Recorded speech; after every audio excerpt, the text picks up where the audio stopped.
So hello, everyone. My name is Greg Taylor, and I'm joined today by Sue Taylor, no relation, of Retreat Home Staging. And I'd like to introduce Sue. And Sue is a co-founder of Retreat Home Staging and an Ultimate Academy graduate. And we're very proud to be able to sit down today with Sue and have you hear a little bit about her story. So welcome, Sue. Welcome, everybody. Good morning. And Greg, thanks for having myself and my partner, Manon Messina, couldn't be online with us today. So I'm sort of taking it for the team, as we like to say it at Retreat. Fantastic, fantastic. So Retreat Home Staging. So I think the first thing I'd like to ask you is why the name Retreat? You know, when we had decided, when Manon and I were talking about, after we had decided, well, after we even figured out what staging was, because neither one of us really knew, and maybe we can touch on that a little bit and sort of, I'll tell you how we got to that point. But when we decided to actually create our staging company, the whole idea about Retreat was that we wanted to sort of create space in people's home that everybody would feel comfortable in. So sort of a retreat to come home to. So that was really ultimately how that started. The starfish in the logo, when we had decided that we were going to put this business together, we actually went to Florida for a month, and we sat on the beach and we talked about what the company would look like, what were our values going to be, and ultimately, what was our logo and whatnot. So everything sort of about us came from our mutual shared love of the beach and those types of places where you go to just relax and whatever. So that was basically how that all came about. And what was it that made you think that maybe home staging was the right career for you? Was it your love of decor and decorating? That was part of it, I think. It's interesting because I think now that I've been in the business for 6 years, as much as that is a huge part of it, and to luckily be sort of talented in that area, I think that the home staging industry is really about so much more. It's about people skills. It's about being empathetic to the needs of every client. Clients are moving. Everybody has a different reason why they're moving. Sometimes it's not always happy. So, it requires a lot of empathy on the part of the stager to really figure out how you're going to deal with that particular situation. Negotiations, there's just so much more to it. I know for myself, I was sort of at a point in my life where I was making a career change. And I had actually gone to meet with a real estate agent to talk about the possibility of becoming a realtor. And about 5 minutes into the conversation, she said to me, "Oh, you want to be a realtor? I thought you wanted to ask me about staging." And I said, "What's staging?" I had no idea. And when she told me, well, it's about, somebody that comes in and has a great eye for detail and can really, transform a space, I thought, oh my God, this is like the most perfect job in the world.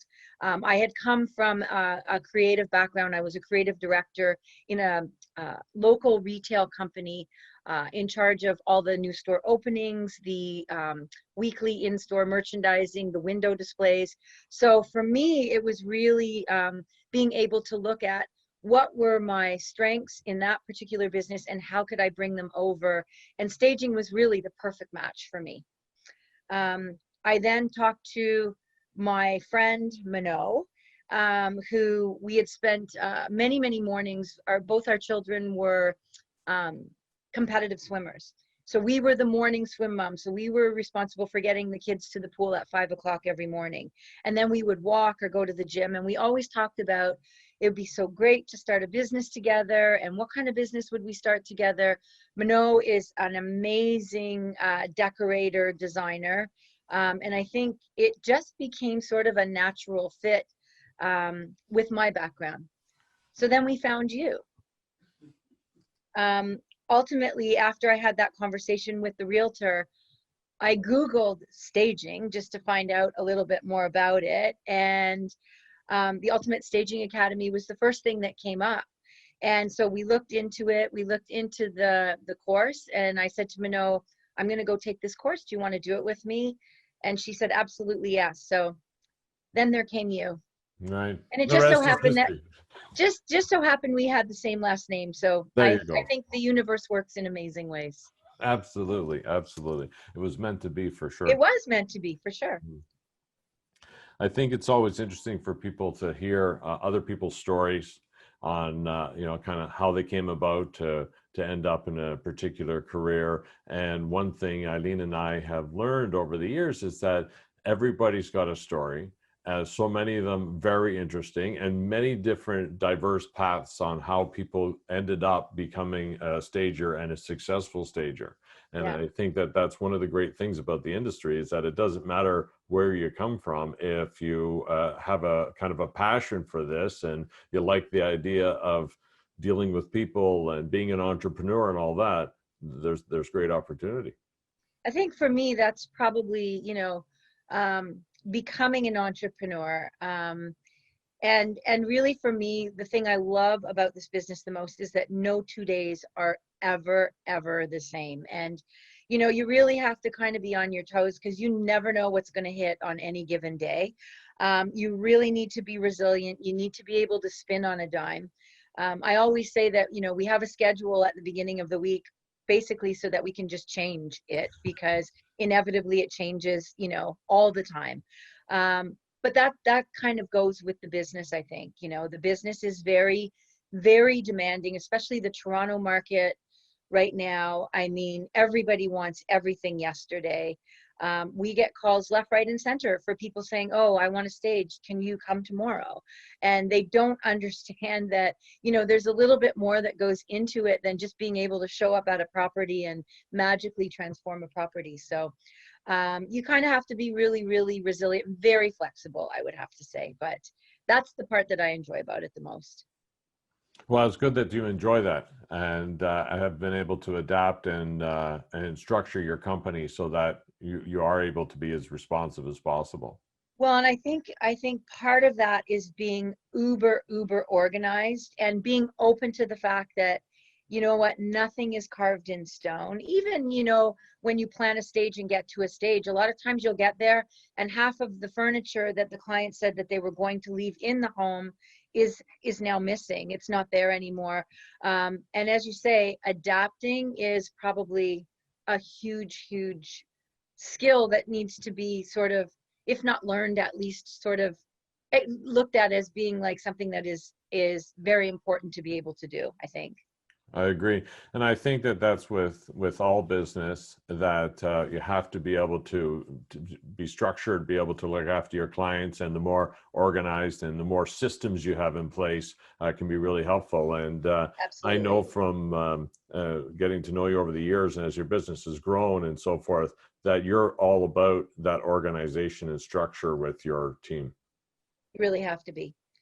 You have to be organized so that you can fly by the seat of your pants. I think Right. that's really what is, and that's what's going on for us right now. I mean, it's just blown up. When COVID hit and we talk about adapting, we were really kind of nervous, because we thought, we did our, our due diligence. We shut our company down for the 6 weeks. We did not go out into the marketplace, which, as an entrepreneur, absolutely killed me, because we were having a great year up until the point that, March 17th, we decided, okay, look, you know what, we need to shut down. And like I said, I spent 6 weeks in anguish thinking, wow, maybe this is going to be the end of staging, at least as we know it, because with what's going on, who's going to want strange people coming into their homes?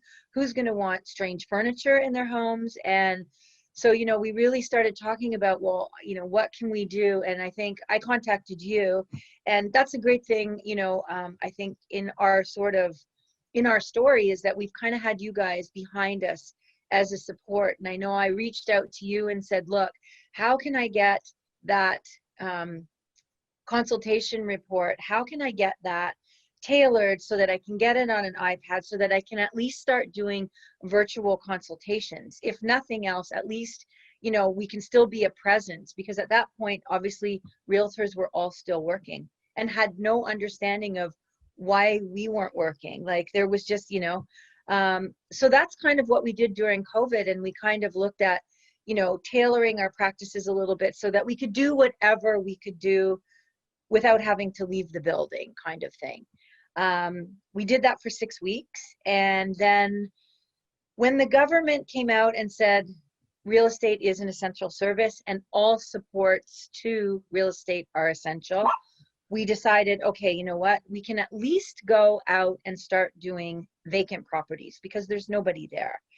And so we started up doing that, and it's just rolled into like full blown, and again, now we're out staging, we're taking precautions, we're following all protocols. I'm sure other stagers can attest to the fact that staging with a mask on is not fun, but you know what, it's something that we all have to do. And so far it's all worked out in our favor. So I think we've come back probably stronger than before. So, but again, I think it's the willingness to adapt and try and figure out, so how can we take what we do and how can we do it differently? Right. And I think that goes to the question of how do you balance the needs of the agent today, the needs of the client, and how do you make that work for retreat home staging? Because I think that that's a really challenging balance to have all three parties and end up that all three parties are satisfied and it's the optimal outcome for all. Yeah, and not kill yourself in the meantime, right? Right. Because it has to work for you and your company as well, or it doesn't make sense. And this is a question that I get asked all the time. The agent is looking for this, or the homeowner is looking for this. And I'm always saying that we have to balance that with what makes sense for the stager as well. It has to be win on all parties, and it is a delicate balance. I think so. And I think probably on that note, I think that communication is key. You know what, to be, before you're going into that particular job situation, that you want to make sure that you're on the same page as the agent, that you're on the same page as the client. Generally, our agents are very good, especially people that we've worked for a long time. They're very good at really supporting us, getting behind us and saying to the client, look, you know what, you just need to do what these girls are telling you to do and everything's going to be okay, because they've been doing it for a long time and they're successful at what they do. So, for us, we try and work as much as possible with those agents that are really going to back us up and support us. As far as the client goes, like I said, everybody's situation is different. It's not always a happy reason that people are moving. Not everybody is either, living out their golden years and downsizing to like the cottage or whatever. People are getting divorced. People have lost a loved one. So again, it's really basically listening to what the client is saying and really trying to make that connection with that homeowner as well. And then having the support of the agent, I think, really helps balance it all out. And what percentage of the time would you say it's the agent paying, and what percentage of the time do you think it's the homeowner paying? It's kind of changed a bit since we got into the business. I think I would say in the past, we looked at it as about 50-50. And now I would say it's probably more 70-30, 70 the agent paying, because I think agents who are all trying to be so competitive with one another, all of them want to offer that full package service, and staging is part of that service. So I would say probably about 70-30. And you've been able to adapt and your business so that you're able to have the agent happy with the price that it's going to be, but it also makes sense for retreat and to be able to get that home looking as best as possible. Absolutely. I think, probably just our track record in terms of really how much more quickly homes sell on average and how much more money is coming out of those properties over asking, I think is key to what we're asking for in our pricing. And you know what, we understand, everybody loves the idea of staging. Everybody thinks it's the greatest idea. It's always just, okay, so who's paying for it, right? Mm-hmm. And so, we've kind of found, I think, a really happy medium that is, it's reasonable to whoever's going to pay for it, but I mean, obviously we're a business, we need to make money. So I think we've kind of found that happy medium. And, you know, pricing is probably still for us one of the hardest things. It's the probably one of the most inconsistent things in the business.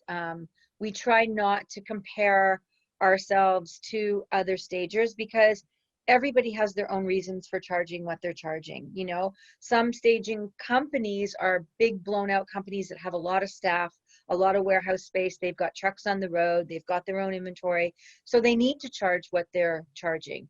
Our business, as much as we've grown, we've kind of kept our overhead really tight.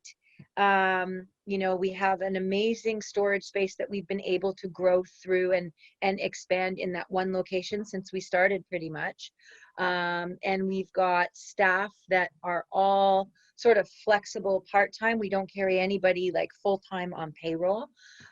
So we've been able to really make that work for us. So I think those are things that you have to look at as an individual stager and say, how big or how small do I want to be? Absolutely. And I think this comes to really responsible business management, because it's one thing to stage the home, it's one thing to get the customers, but now we've got to be able to manage that business in a way that it makes sense, that it's profitable. Absolutely. And that's something that we learn over time as well as we do this type of thing, that the longer you're in business, the more you understand kind of how you have to have things make sense, and some things are beyond your control, and other things are within our control. Absolutely.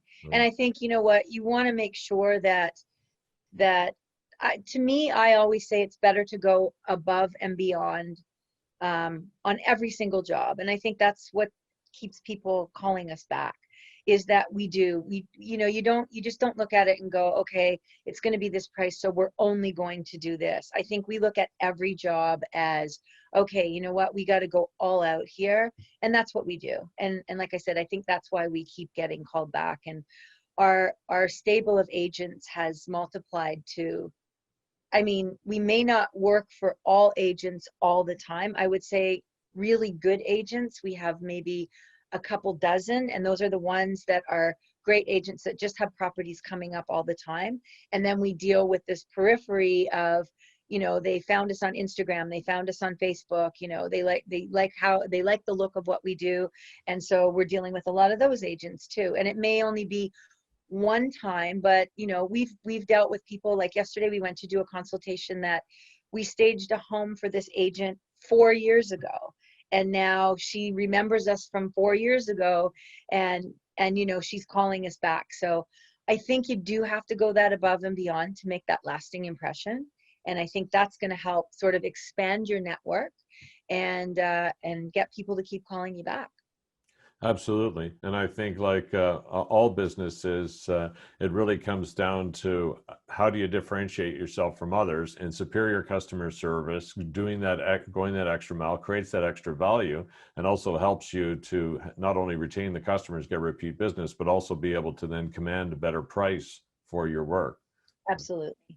And other stagers Absolutely. may be great as well, but they're not you, and they don't do it the way you do it and the way your company does it, right? Absolutely. And I think, you know, the one thing we've always maintained, I totally agree with you in terms of trying to be different or looking, how do you differentiate? I mean, let's face it, there's as many stagers as there are real estate agents, and there's like 68,000 real estate agents in Toronto. So what do you do to stand out? And one thing we've always tried to do is really, like, well, we love what we do, but we have fun doing it. And I think that the client and the agent picks up on that vibe when we are actually at the property doing the stage and whatnot. And again, I think that's another reason why they call us back, is because we do love what we do, and we have a lot of fun. So And I think that I remember when I first met you, when Eileen and I first met you, and Manon, when you came in, and I remember noting to Eileen, and she said the same thing, that you had a great sense of humor and an infectious laugh. You know, you're a real people person, yeah. and we knew right off the bat that you were going to be successful, because it always comes down, it's so much about interpersonal relationships and so forth. An Absolutely. agent can choose not only a stager because of the price, but they'll choose a stager because they like dealing with that person, and you Well, develop that yeah, rapport. absolutely. And you know what? It's that personality. And I think that same personality comes through in how we stage as well. I've had a lot of agents say, look, you know what, there's a lot of stagers and whatever, but you guys just have this certain sort of something that comes across in the stage. And I do believe it's the personalities. And I think also, for me, I'm so thankful that I have Manon as a partner. And over the years, we really it's really become obvious what our strengths are.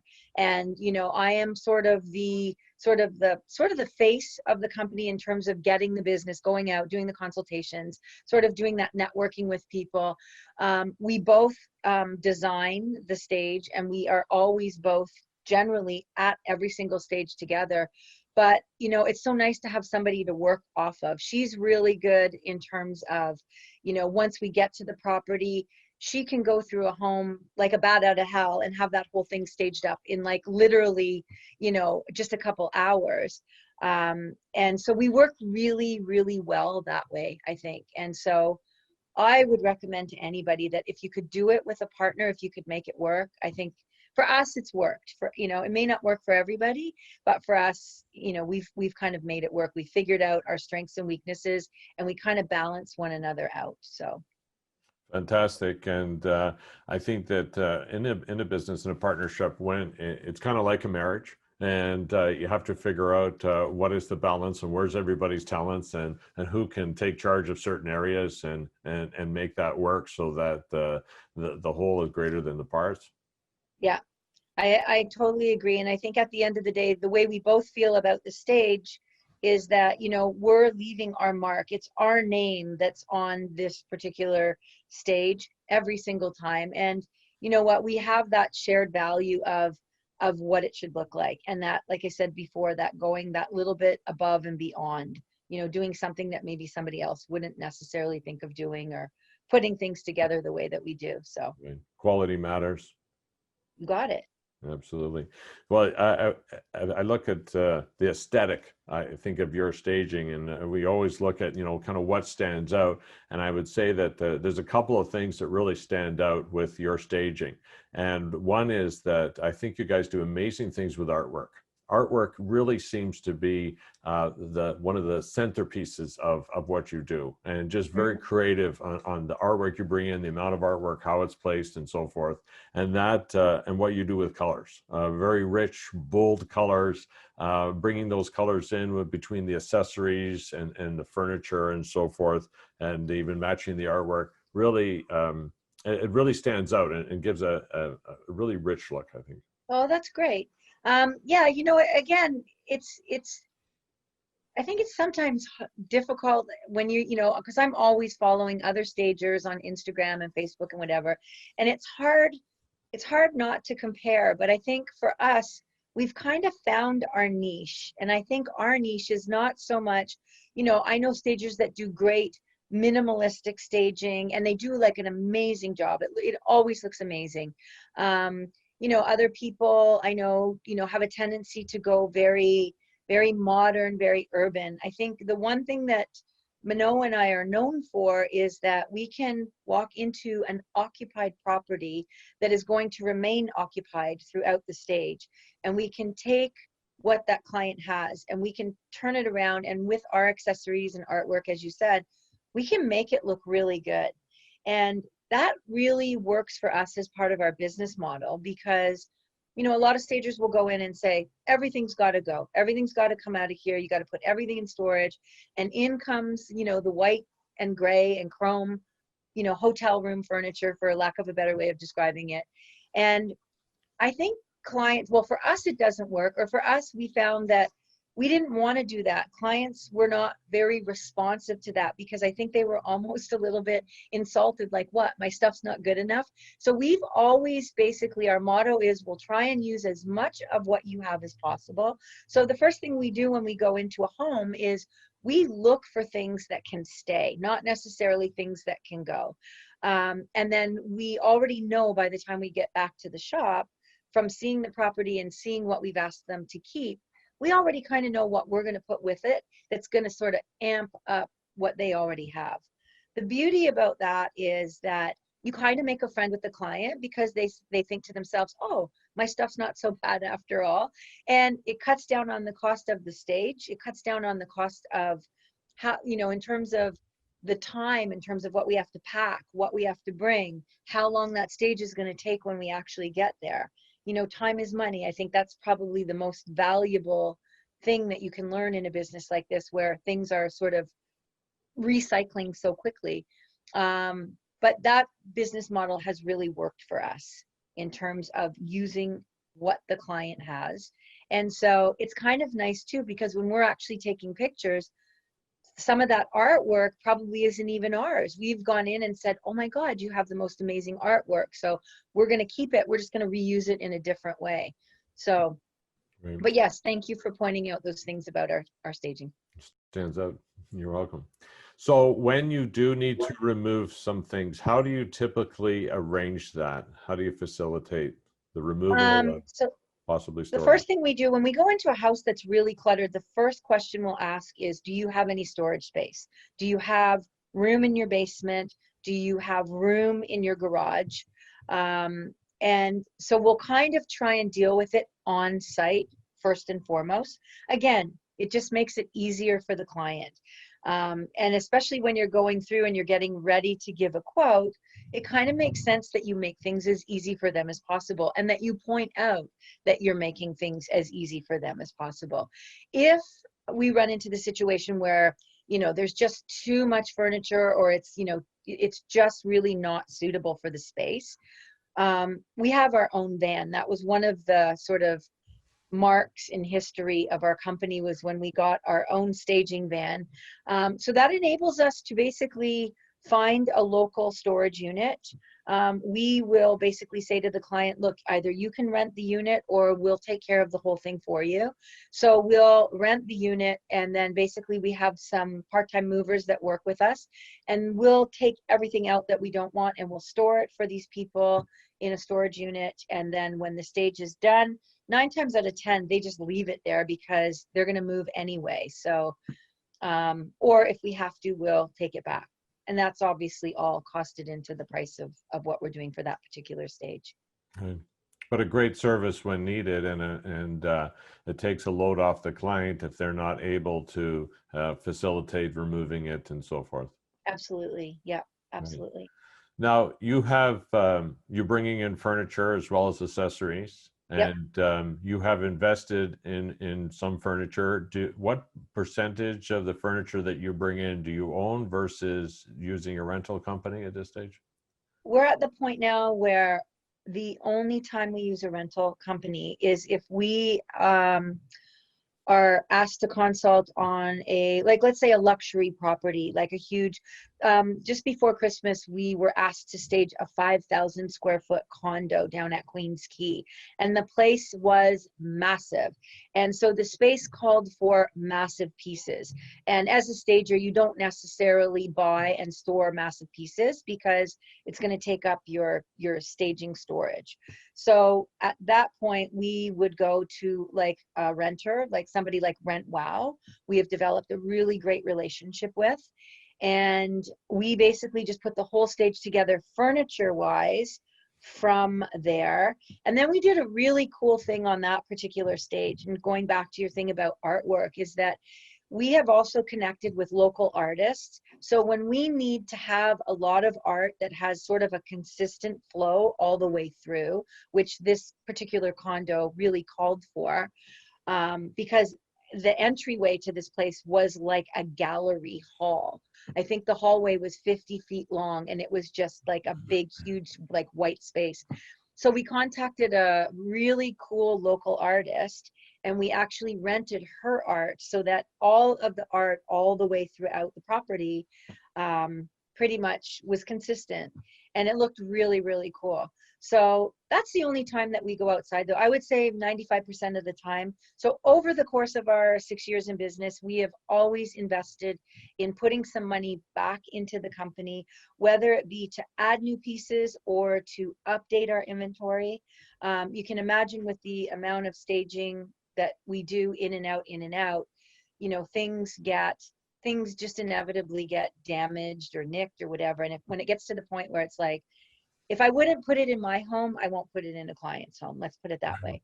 So part of the money that we make over the course of the year goes back into the company in terms of updating. You know, art needs to be updated all the time. As you said, it kind of sets the stage for the stage.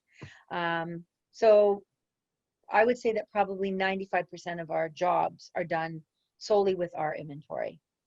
That was another big sort of moment in history for Retreat, was when we moved out of storage lockers and we actually moved into a storage space that is now our own, which is amazing. And that each milestone as you went step by step, from at first not having any inventory or even accessories and we had nothing. furniture. Like when we did our first consultation, we had absolutely nothing. And I always remember from taking your course, one of the big things I learned was fake it till you make it. And I swear to God, sometimes I feel like I'm still faking it till I make it. But I remember our first consult we went to, and I was saying to the client, oh, don't worry, you know what? We will bring our gray couch to go in that area there. And Manon pulls me aside. She's like, and she's French. So she's like, look, we don't have a gray couch. And I'm like, don't worry, we'll get the gray couch, right? So, Absolutely. you know, and that's how we built our inventory. We basically built our inventory off of each stage that we initially did. We kept everything as neutral as possible in terms of the furniture pieces. And then the decor, we've just kind of, you know, accumulated across the years.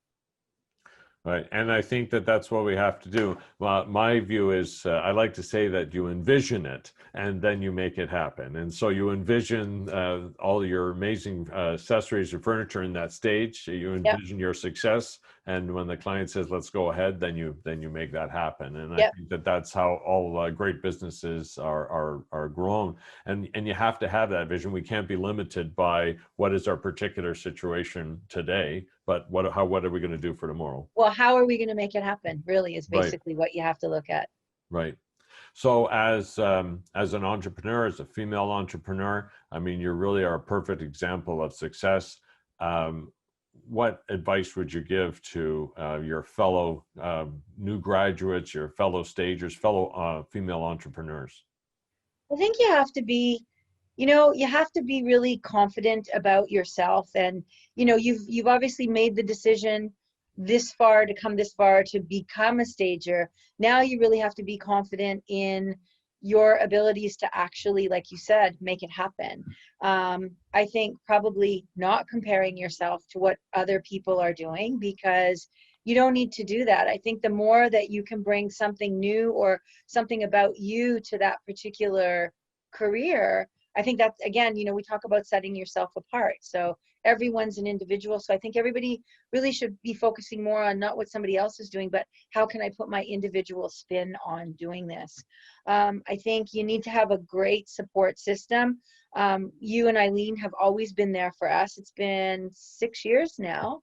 And we're still in touch, and I'm still calling you and saying, you know, hey, what do you think about this? Probably my biggest thing still that I have to overcome is that when the market slows down, and I mean, obviously right now, since, you know, the COVID sort of comeback, the market has just been on fire. It just looks like it's going to be like this forever. But realistically, it probably won't. And I think for me, I always get really sort of nervous when things kind of start to, as exhausted as you are, and you're just kind of hoping that, oh, maybe this week I can have a day off.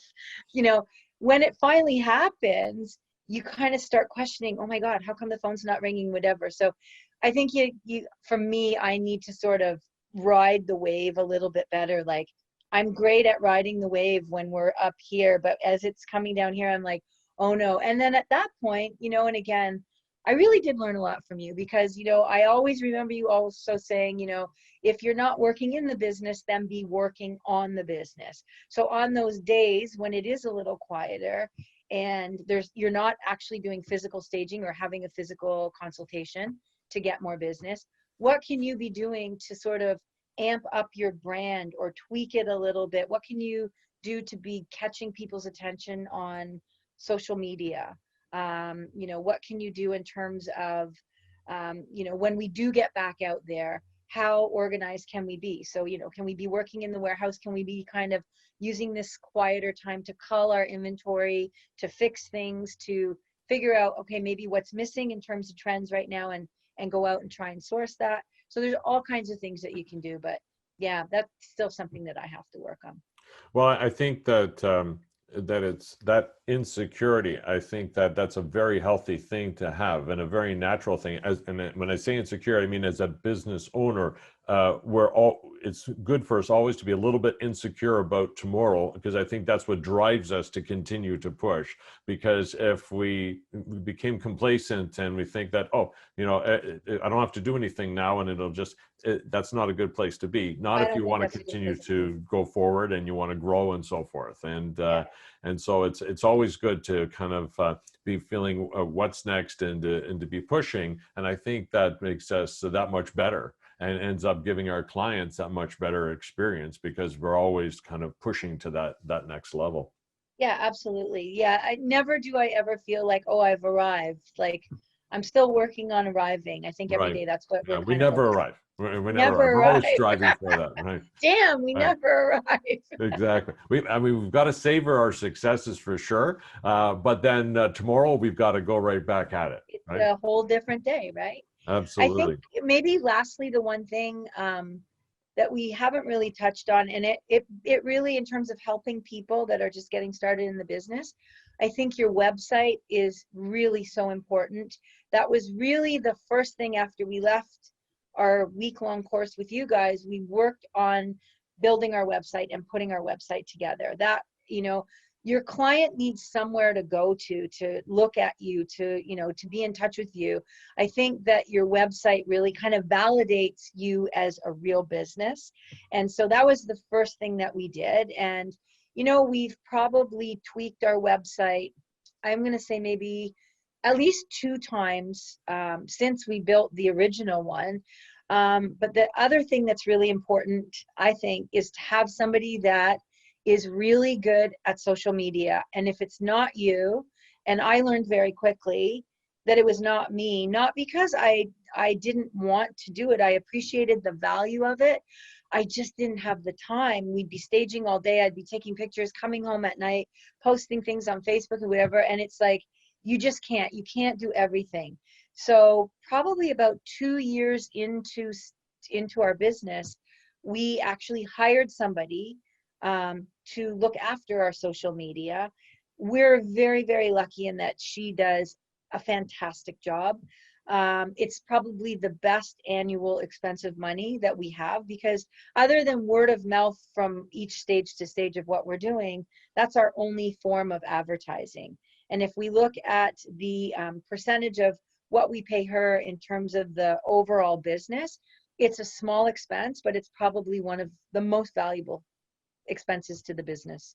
And it brings in new customers. And Absolutely. I constantly have people saying, oh, I found you on Instagram, I found you on Facebook. And we hear that all the time. And your website does look first class. And I think what the thing about your website as it is today, I think it's a very good reflection of you and Manon and the company. And you get a sense of the type of work, you get a sense of your commitment to excellence in what you both do. It just really does represent it well. And I think that that's very important, because you can go out there and represent yourself so well. Like you say, the customer wants some type of validation. They go online, they want to take a look at your website, and your website should be a useful tool to reaffirm that, as opposed Exactly. to It's going to back you up. Exactly. Yeah. Right. So you took our feng shui program a few years after doing the staging program. Yeah. Yeah, so that was one of the things that we came back to you guys for. I know that I think and that's really the nice thing about having you guys there is this ongoing support. We came back and took just a couple of refresher courses, sat in on a couple of your sessions, your weekly sessions, just as a refresher. And then when we saw that you were offering the feng shui, we thought, you know what, this could be another valuable tool in our toolkit to sort of, again, show that we're looking at ongoing learning and something that is going to help us set ourselves apart from other staging companies. So we took the course, and we do incorporate quite a few of the practices that we learned from that particular feng shui course. So Great. bravo for you guys. And I noticed that you also offer what you call staging to stay, which is more or less decorating, redesign for folks. I guess after they've seen the amazing work that you do on a staging, they want their new place to look like that. That's exactly. And you know what? It's become really a great secondary arm of our business. So I would say right now that staging is actually 90% of our business. But we now have this whole new arm, this stage to stay. And it's exactly as you said, we've gone in, we've shown people basically how to work with what they have. And when they come back in, their first thought is, oh my God, like, I didn't know my stuff could look so good. So now they're leaving, they've sold their property, and they've actually, over the course of the stage, they've lived the stage life, and they start to realize that, hey, we kind of like living this way. It's really organized. Things are really easy. And so they come to us and say, hey, can we take you to our new property? And so ultimately what we'll do is we've now sort of got an intimate understanding of what they currently own. We will go with them to one of their visits at their new property and basically say, okay, so that couch in your living room, that can go here. Your chairs can go here. This is what we think you need to really like amp it up. And then they'll give us a budget to go out and basically shop for them. We will go into their property and basically we just take it as it would be a stage, only when we leave, everything stays there. So Right. it's really kind of fun because where staging is kind of removing the personality, stage to stay, you're really trying to connect with the client and figure out, what are their likes, what are their dislikes, and you're trying to really put their personality back into their brand new property. So Right. yeah, we really like doing those. And we've seen a huge trend. That's why we have our 5-day decorating and redesign program for that whole idea that you develop the relationship with the client. They've seen what you're doing, and so now you're able to kind of leverage that relationship from the staging right through to decorating their new place. Right. And I know that you also offer downsizing services. Yeah, we do. We will not tackle. I think one of our things is we know what we're good at. So we try and stick with what we know as much as possible. We will do downsizing for properties that are having a hard time basically getting through that whole decluttering process themselves. But we have also kind of collaborated with an outside downsizing company.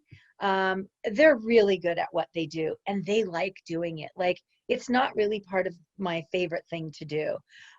But this particular company that we work with, they just love it. Like, show them a basement that's like knee deep in just like stuff, and they're excited. So we're excited to be able to bring them in and kind of collab with them. And I think that's important too, is really to have build a stable of people that are going to be able to help you out at the touch of the phone.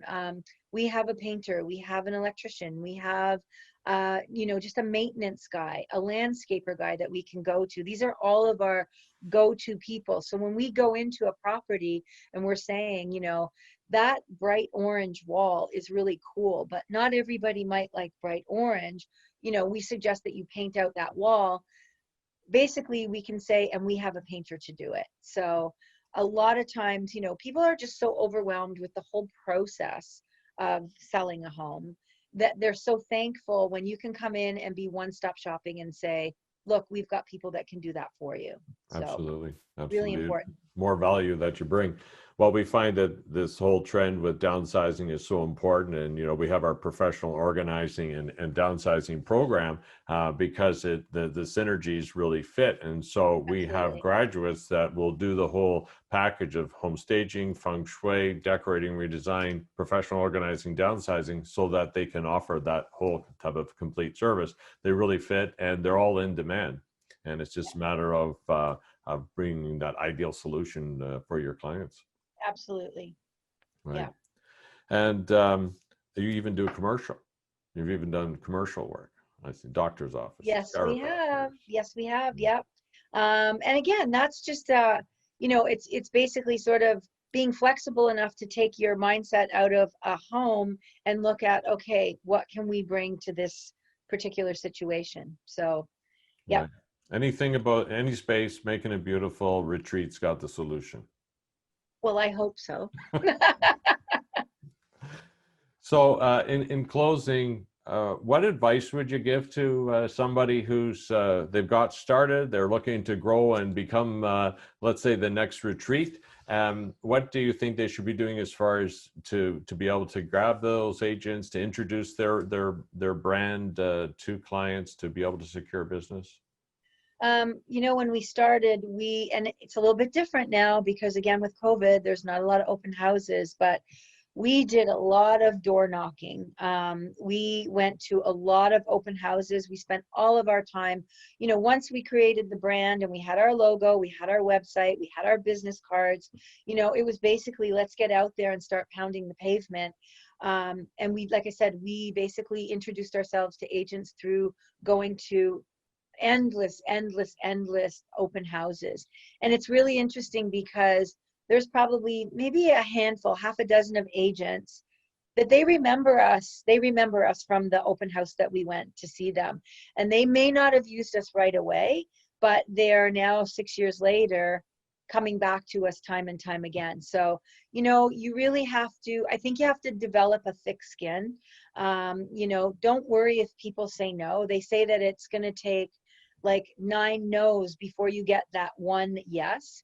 And I think that's absolutely true. And I think you just have to understand that that's just part of the job. That's just part of the business. There's nothing more, exhilarating, when you've been out there and you've been sort of selling yourself or whatever, and you get that one phone call and it's like, we'd like you to come and do a consultation. And it's like, wow, lights, camera, action, this is our time. So, and you will get that call. You just have to be, very, I guess, consistent in terms of getting out there and really, trying to promote your brand. If you can get yourself hooked up with, we were very fortunate right from the get-go that we got brought into this group of realtors that met once a week, every Wednesday, called the Breakfast Club. And there'd be about 40 or 50 agents there, all of them having an opportunity to stand up and talk about their new listings and whatnot. So we got invited to attend this particular group of agents, and not all of them use us a lot, but all of them were part and parcel of spreading the Retreat word. So even though they didn't use us, they knew our work. And anytime anybody asked, oh, do you know a good stager? They were very good at saying, oh, we've got these great ladies that are in our group, you should give them a call. So, look for those types of opportunities, I would say, and just spread the word, get as many people talking about you as possible. Right. We did staging for friends when we first started so that we could take pictures, so we could have some before and afters. So use those opportunities as much as possible. Friends will love you because you're going to stage their house. And, even if you don't really do it for any monetary value, the value of you being able to show your work is going to be far greater in the long run, right? So. And to have a story to tell that you said, I just staged a home like this. I just staged that, and we did this and we did that. And take it till you make it. Absolutely. Right. Envision it and make it happen. Envision it and make it happen. Create the narrative. That's right. Absolutely. That's well, right. Sue, I'd like to thank you for joining us today. It's been wonderful speaking with you. And great to speak with you too. And my pleasure. Absolutely. we congratulate you and Manon on a job well done, and we Thank wish you. you that much more success and another 6 years plus as you continue to stage the Thank you. GTA. Yep, you got it. Okay, thank you so much. And thanks to Eileen and you as well. Our pleasure. And yeah, anytime we can help, let us know. Wonderful. Thank you.